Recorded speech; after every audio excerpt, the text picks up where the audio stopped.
Good afternoon. Thank you for joining me for today's update on Jacksonville's continued response to COVID-19. On the call today with me is Fire Chief Keith Powers and Emergency Operations Director Steve Woodard to take questions when we get to the end of this official briefing.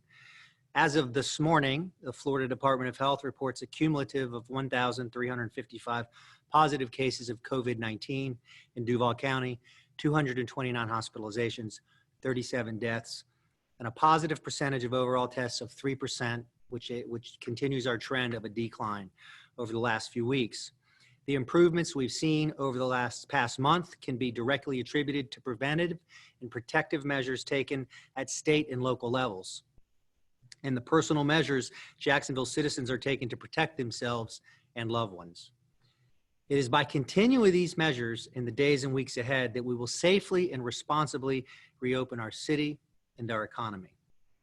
While the medical community at large is working hard, the fact is we may not have a vaccine for this virus for quite some time, but we cannot afford to quarantine indefinitely. It's not sustainable. Doing so puts too great a strain, financial and otherwise, on our neighbors and their families. Therefore, we must find a way to move forward. And that means being personally responsible and taking the necessary measures, things like wearing a mask in public spaces where you're in confined spaces with dense populations, practicing social distancing, regularly sanitizing and washing your hands, and frequently touch surfaces. I cannot stress the importance of being personally responsible in these times when you're out in public and enclosed spaces. Folks, this virus is with us. There will be days where we will get more positives. There will be days when folks are hospitalized. Our role and our focus needs to be on protecting the most vulnerable, our seniors and those that have compromised immune systems. I applaud Governor DeSantis and his keen focus on assisted living facilities, which is having a major impact in saving lives.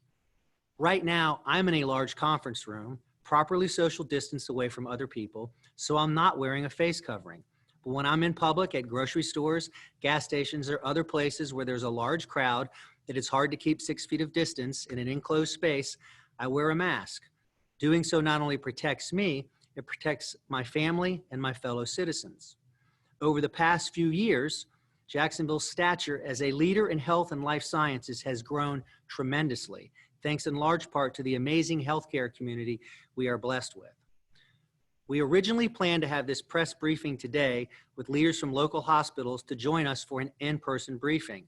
But out of concern for the media and attendee safety, we've decided to postpone that for a later date. We were actually going to meet in public today, be together in masks to stress the importance of social distancing and wearing masks. Again, in the abundance of caution, we look forward to maybe doing that hopefully within the next week as we continue following the data. We're going to be doing this press briefing via Zoom. Again, when you're in public, please consider wearing a mask when you're in enclosed spaces. There is nothing weak about it. It is simply being responsible. Think about the other person.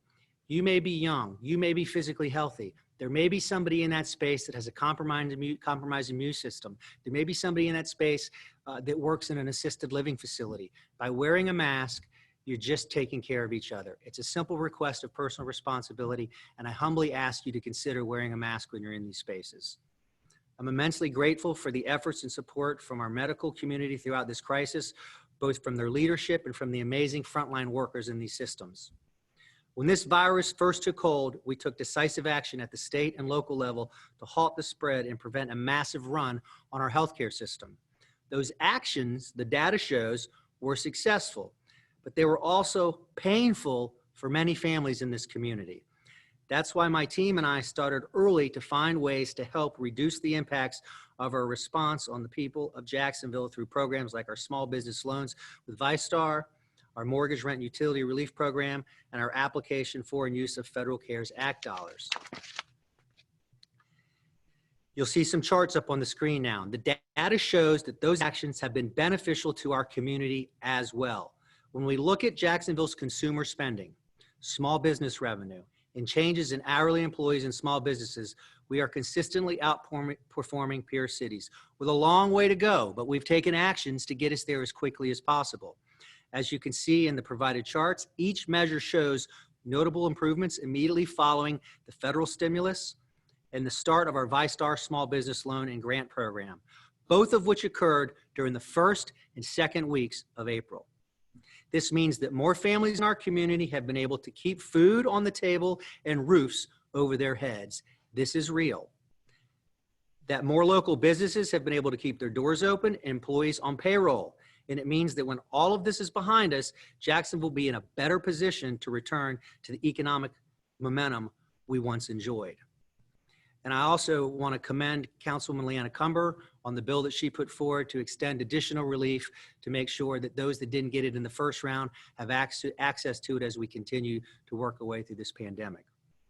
Moving forward on the economic front, yesterday, Governor DeSantis and the Department of Business and Professional Regulation approved our plan to safely reopen vacation rentals in Duval County with safety precautions effective immediately.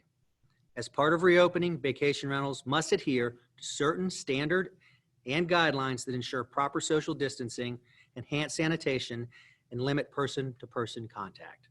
By getting these businesses back up and running in a responsible way, we are stabilizing elements of our economy that have been disrupted by the pandemic.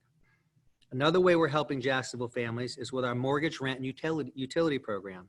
We're continuing to provide direct financial support to Jacksonville citizens in need. As of 11:30 a.m., we've distributed 24,904 $1,000 cards to Jacksonville households. Last night, as I was leaving a restaurant, a person that works there in the service industry came up to me when I walked out as one of the recipients of the $1,000 card. And he told me that he just paid his rent and utility because of this program. There are so many more stories like this, and Jacksonville is going to continue to work to help get the people of this city back up on their feet and get them back to work in a safe, responsible manner. As we take steps toward reopening city government offices, the distribution location at the Ed Ball building will be closed this Sunday, May 24th. Those appointments that were scheduled at this location will be moved to the main library. If we haven't already, appointment holders will be notified by our team via text, email, or phone call. Both locations will be closed Monday, May 25th in observance of Memorial Day. Speaking of Memorial Day, while we may not be able to host our traditional observance ceremony at the Jacksonville Veterans Memorial Wall on Monday, it is important that we as a community recognize and honor those who gave our lives to our great nation. My teams in the Public Affairs Office and Military Affairs and Veterans Department have been working hard this week to put together a virtual Memorial Day observance that we will broadcast on the city's YouTube channel and social media accounts at 8 a.m. on Monday. It will feature remarks from local officials, military leadership, musical selections from the Jacksonville Voices, Navy Band Southeast, Jacksonville Pipes and Drums, and many more.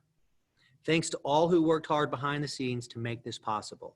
And thank you to all of the men and women in the United States Armed Forces.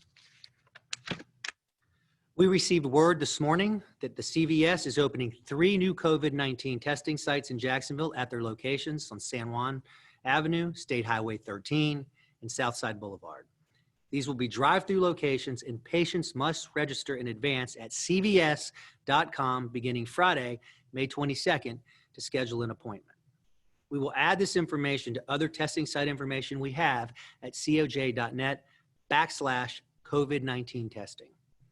I have an update on camping at our parks. We are taking reservations for camping at Hanna and Huguenot parks. Both locations are already booked for Memorial Day weekend, but we're accepting reservations for other times of campers moving forward. Youth activities. My team and I are getting a lot of questions from parents and coaches on when kids can get back on the fields and in the gyms for their sports and activities. As a parent and former youth coach with my own children, I understand the importance and desire to get our youth back in these routines. While these activities are not currently allowed under full phase 1, my team and I continue to work with Governor DeSantis and his team on this and reopening efforts and hope to be able to get these activities moving again soon. But let's be clear about something. We've opened gyms responsibly. Young people can go outside and exercise. If they have gym memberships, they can go to gyms in an incredibly responsible way.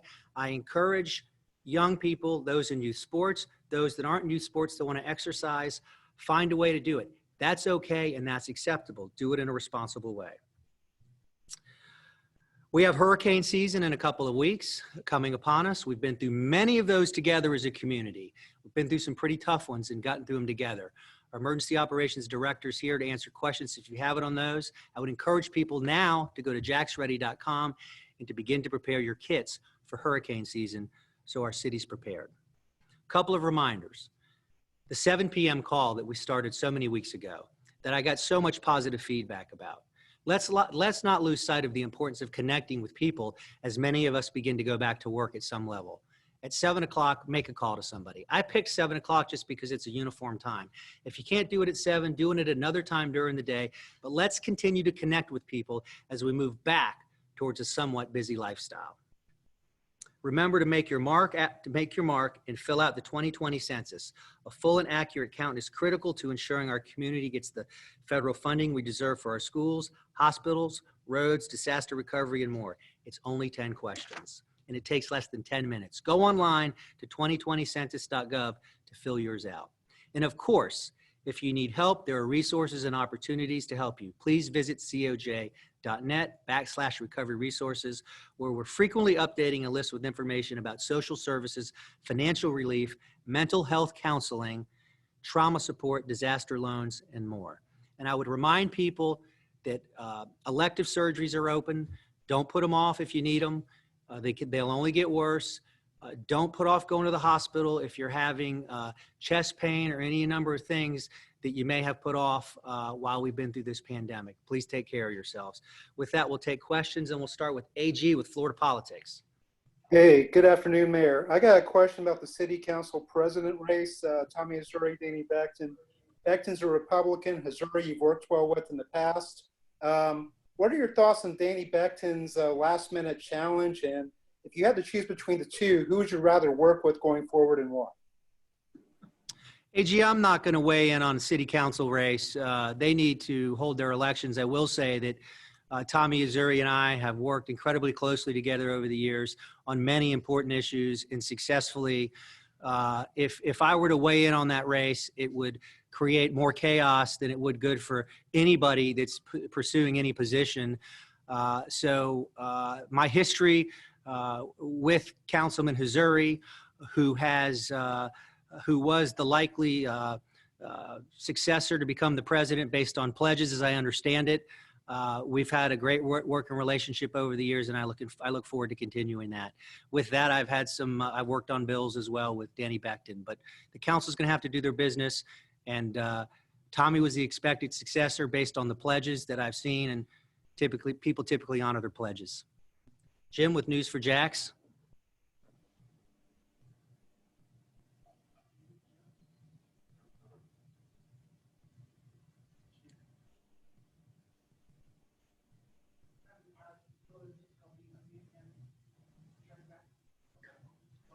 Jim, we'll come back to you. Can't get you out of mute. Sky, WJCT.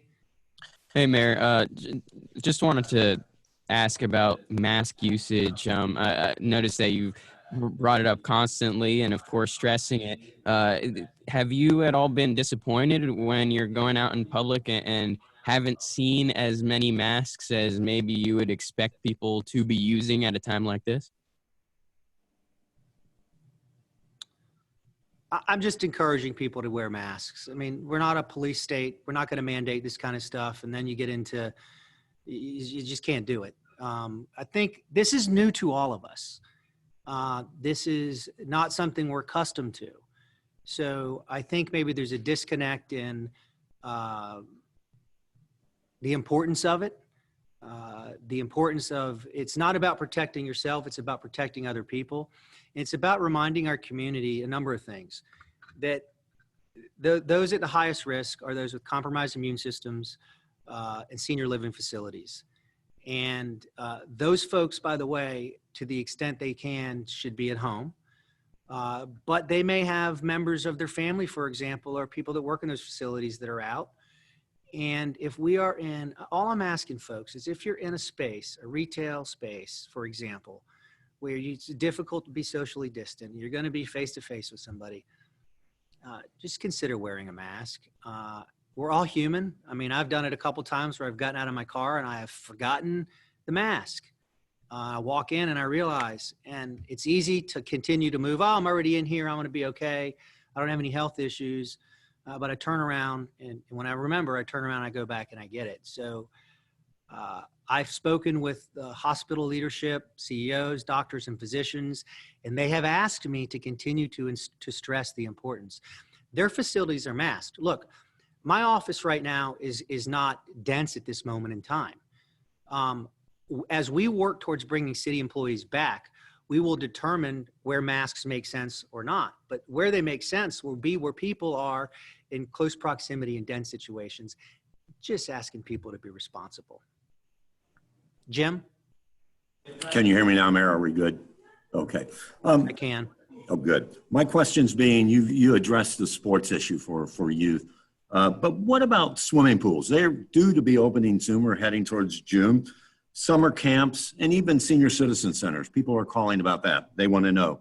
I also have a second question regarding city employees and that hazardous pay that many are receiving and the thousands of dollars that some are getting in extra pay as a result of all of this. But I wonder if you could address that, but really I'm interested in what's going to happen with pools and other recreational activities. Yeah, pools, usually pools are opening this weekend.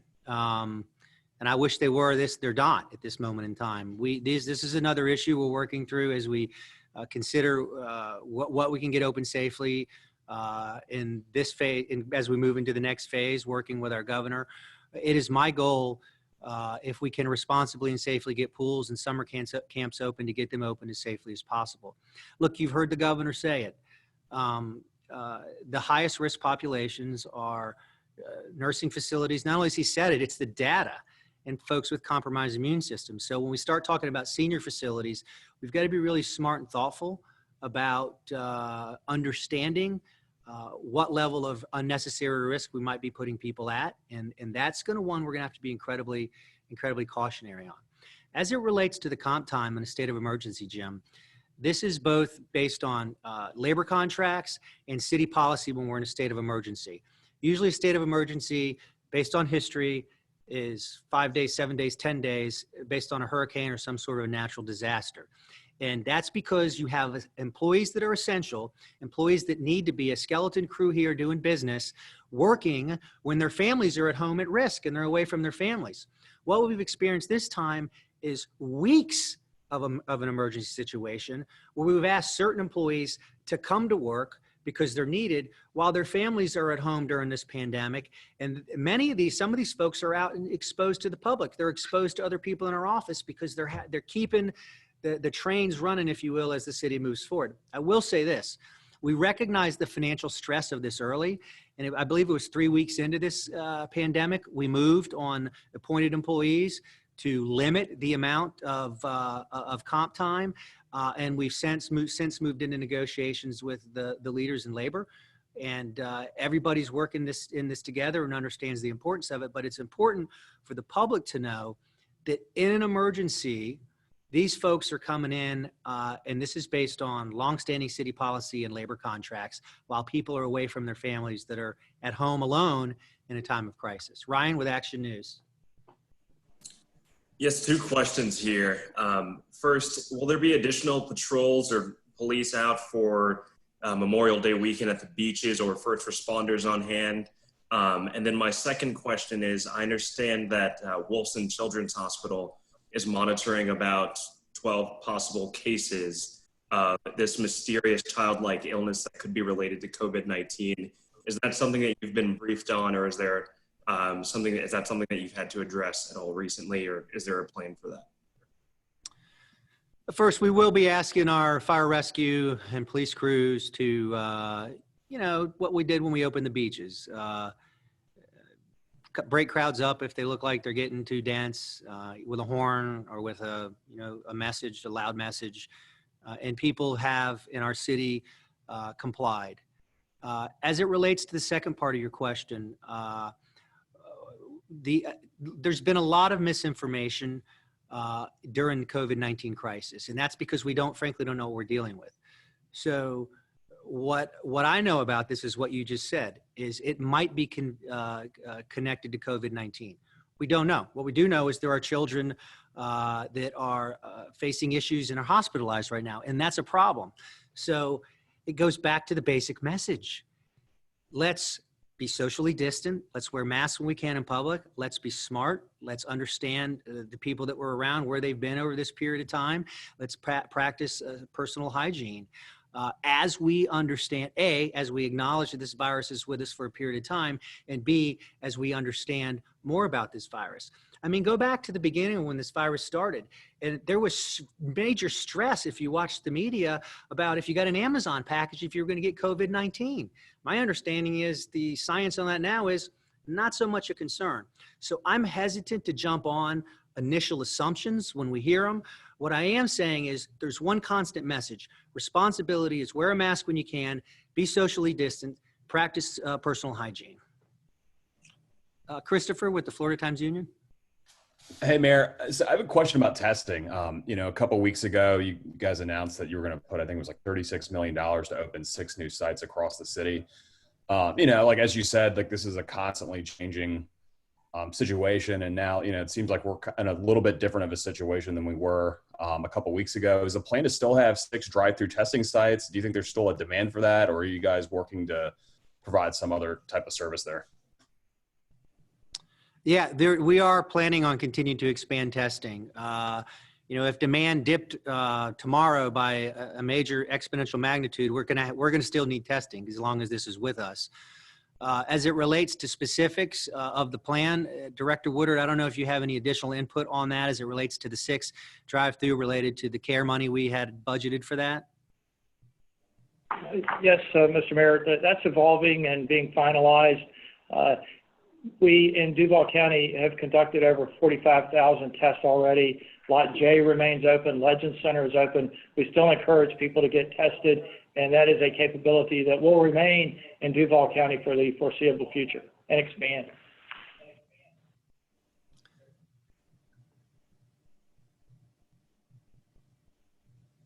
Thank you, everybody, and please, I hope you enjoy your families. Have a wonderful Memorial Day.